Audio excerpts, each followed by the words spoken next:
લોકમત ન્યૂઝમાં આપનું સ્વાગત છે। વડોદરાના નવલખી વિસ્તારમાં સુરક્ષા વ્યવસ્થાને લઈને ગંભીર પ્રશ્નો ઊભા થયા છે, જ્યાં એક સમયની પોલીસ ચોકી હવે પાર્કિંગ સ્થળમાં પરિવર્તિત થઈ ગઈ છે। આ બદલાવને લઈને સ્થાનિકોમાં ભારે અસંતોષ અને રોષ જોવા મળી રહ્યો છે। મળતી માહિતી અનુસાર નવલખી પોલીસ ચોકી હટાવી દેવામાં આવ્યા બાદ વિસ્તારમાં સુરક્ષાનો અભાવ સ્પષ્ટ રીતે અનુભવાઈ રહ્યો છે। ખાસ કરીને રાત્રિના સમયે અહીં કોઈ દેખરેખ ન હોવાના કારણે લોકોમાં ભયનો માહોલ છવાયો છે। થોડા દિવસો પહેલાં નવલખી મેદાનમાંથી એક અજાણ્યા વ્યક્તિનો મૃતદેહ મળી આવવાની ઘટના હજુ પણ લોકોના મનમાં તાજી છે। આવી ગંભીર ઘટના બાદ પણ તંત્રએ સુરક્ષા વધુ કડક બનાવવી જોઈએ।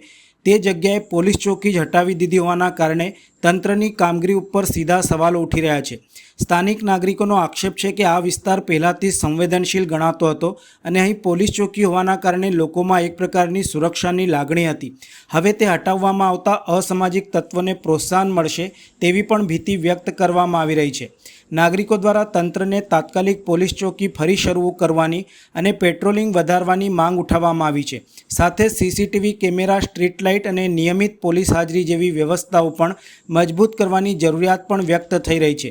એક મહત્વનો પ્રશ્ન એ છે કે શું તંત્ર આ મુદ્દાને ગંભીરતાથી લઈને ઝડપી પગલાં ભરે છે કે પછી લોકોના રોષને અવગણવામાં આવશે। સ્થાનિકોની નજર હવે તંત્રની આગામી કાર્યવાહી પર ટકેલી છે।